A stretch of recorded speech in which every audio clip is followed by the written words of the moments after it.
Hi అండి, welcome to our channel story telling by Purna. ఈరోజు నేను మీకు వినిపించబోతున్న కథ తాళి. మరి ఆ కథలోకి వెళ్దాం రండి. ఒకరోజు గడిచింది. ఇద్దరు ఒకరికొకరు ఫోన్ చేసుకోలేదు, ఏ విధంగానూ మాట్లాడుకోలేదు. అయినా ఎందుకో ఈ మౌనం చాలా బాగుంది. ముందులా భయమేమీ లేదు. ఒకరోజు ఒక్కో ఆలోచన ఇద్దరి జీవితాన్ని, ప్రేమని చూసే కోణాన్ని మార్చేసింది కదా. 3 రోజుల ముందు ఏంటి లేట్ అయ్యింది అడిగాడు అతడు. కంగారు పడింది ఆమె. అడుగుతుంటే మాట్లాడవే. సమాధానం రానందుకు కోపం పెరిగింది అతనికి. అది అది అదురుతున్న ఆమె పెదాలు అతనికి స్పష్టంగా చెబుతున్నాయి. ఆమె నిజాన్ని దాస్తోంది, చూసుకోలేదు. ఆమె చెప్పాలనుకున్నది వేరు, అతను చూపేది వేరు. ఎర్రగా ఉన్న కళ్ళు చెబుతున్నాయి, తినేసేలా ఉన్న చూపు చెప్తోంది. అతడు మాట్లాడిన మాటలు ఆమెను ఎంతలా బాధ పెట్టాయో, ఎంత బాధ ఆమె మనసులో ఉందో. ఆ చూపు చురుగ్గా తగిలింది గుండెకి. టక్కున తలదించుకున్నాడు అతడు. రాజేష్ నా ఫ్రెండు కాదు, నాకు క్లాస్మేట్ మాత్రమే. తనే నన్ను ఇష్టపడ్డాడు, నేనెప్పుడూ తనని ఇష్టపడలేదు. దానికి సాక్ష్యం నా గుండెల మీద ఉన్న తాళి. అమ్మా నాన్న చెప్పిన అబ్బాయి. అదే మిమ్మల్ని ఇష్టపడి పెళ్లి చేసుకున్నాను. అలా మాట్లాడకండి ప్లీజ్, కన్నీళ్లతో చెప్పేసి లోపలికి వెళ్ళిపోయింది. అనాలని అనలేదు, కానీ అనకూడనిదే అన్నాడు. ప్రేమలో ఇది ఉండకూడని కోణం. అదే అపనమ్మకం, అభద్రత. పచ్చిగా చెబితే అనుమానం.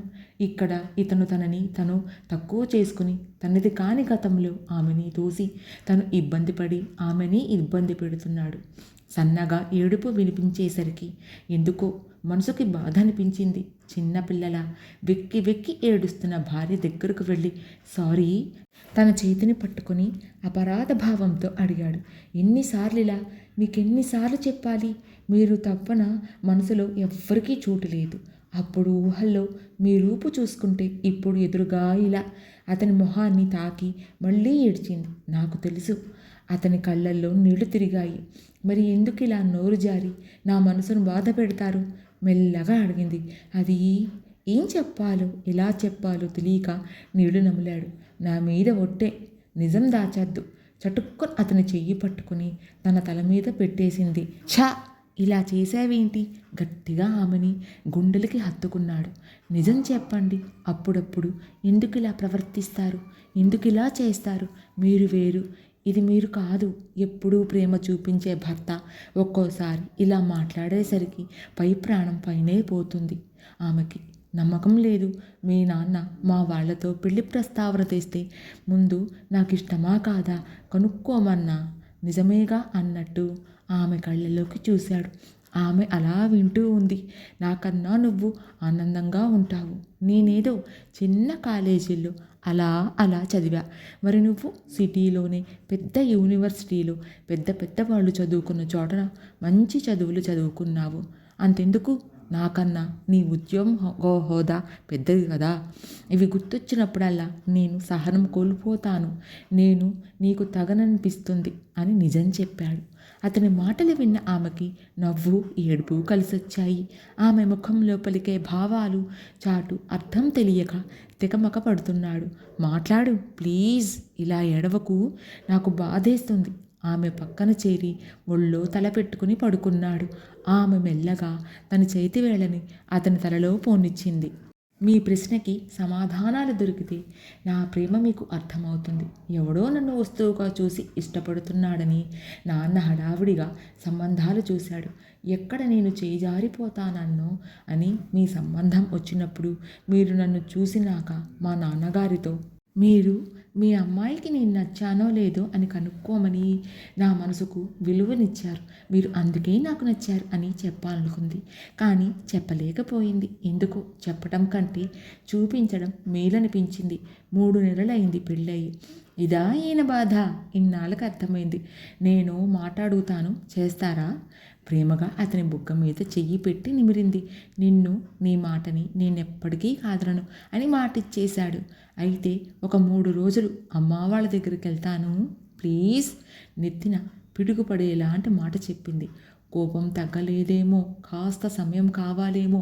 మనసుని తమాయించుకుని కాదనలేక పక్క రోజు బస్సు ఎక్కించాడు. అప్పటికి పంపే ముందు కూడా మళ్ళీ అడిగాడు. కోపమా అని. లేదు, ఈ దూరం మన మనసుల మధ్య దూరాన్ని తగ్గిస్తుంది అంది. ఆమె మాటల్లో ఆంతర్యం అంతు చిక్కట్లేదు. కానీ అదే నిజమైతే ఇంకేం కావాలి? ఒకరోజు గడిచింది. భారంగా ఎదురుపడకుండా, ఆమె కోరుకున్న ఏకాంతాన్ని భంగం కలగకుండా రహస్య ప్రేమికుడుగా మారాడు. చాలా చాలా తెలిసాయి ఆమె గురించి. అన్నిటికంటే బాగా నచ్చింది, తానెంతో సాధారణమైన అమ్మాయో, ధనవంతుల ఇంట్లో పుట్టిన ఆ డాబు దర్పం లేదు. మంచి పిల్లవాడు, మంచి మనసుంటే చాలు, అతని తనకి తగ్గ వరుడు అనుకుంది అని. అందరికీ అదే చెప్పింది. అలాంటి వాడే దొరికాడని మురిసిపోయింది. అన్నీ ఆ నోట ఈ నోట పడి అతని చెవిన పడ్డాయి. ధనంలో పుట్టి ప్రేమ తెలియని మనసు ప్రేమ కోరింది. అందుకే ఆంతర్యాలు చూడలేదు. రాజేష్ లాంటి వాళ్ళ నుంచి కూతురుని కాపాడుకుందామనుకున్నాడు తండ్రి. అంతేకాని కూతురు మనసు గురించి పట్టించుకోలేదు. అందుకే తనని ఎంచుకున్నాడని తెలిసి చాలా బాధపడ్డాడు. కానీ ఇప్పుడు ఎవరు ఎలా ఆలోచించినా ఆ అమ్మాయి మనసు వెన్న. ప్రేమ, బాధ, ఇష్టం, కష్టం తెలిసిన వ్యక్తి కావాలనుకుంది. అందుకే తనని ఎంచుకుంది.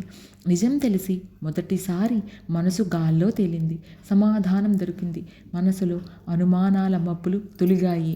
3 రోజులు మూగగా ప్రేమించాడు అతడు. ఆమె మాట్లాడుకోలేదు.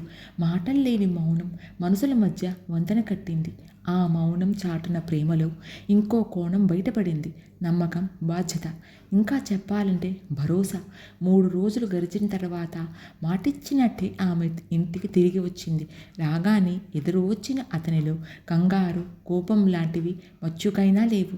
ఎప్పటిలాగానే అతను గడియారము చూడలేదు. వెచ్చని కౌగిట్లో ఆమెను బంధించి ముద్దులతో ముఖాన్ని ముంచెత్తాడు. కన్నీరు బుగ్గలపై జారుతుంటే చెలి చెంపలపై ముత్యాల్లాగా మెరుస్తున్న కన్నీటి చుక్కని చేతికి తీసుకుని పెదాలపై ముద్దు పెట్టి ఏడవద్దని కన్నీటిని తుడిచాడు. అందమైన చెలి పెదవులపైన పువ్వులు పూశాయి. ఇంకోసారి ఆ రాజేష్ రోడ్డుపైన ఏడిపిస్తే చెప్పు, పళ్ళు రాలగొడతా. భర్త మాటలకి ఆశ్చర్యంగా తలెత్తి, ఆ రోజు నీ కంగారు, భయం చూసి అర్థం చేసుకోవాల్సింది చెప్పకనే అర్థం చేసుకున్నాడు అతను. ఆమె మనసు ఉప్పొంగింది. అలాంటిది ఏమీ లేదు, ఏం కాలేదు. తల ఊపి ఏమీ లేదని మళ్ళీ అతని గుండెలపై వాలింది. ఇద్దరు ఒకరి కౌగిలిలో ఒకరు కరిగిపోయారు. ప్రేమలో నమ్మకం అనే కోణం చాలా ముఖ్యమైనది. నమ్మకం లేకుంటే ఏ కోణం నుంచి చూసినా ప్రేమ కనపడదు. ఇంతటితో ఈ కథ సమాప్తం. ఈ కథ నచ్చితే లైక్ చేయండి, షేర్ చేయండి, కమెంట్ చేయండి. మరిన్ని కథల కోసం ఛానల్ని సబ్స్క్రైబ్ చేసుకోండి. Thank you for watching.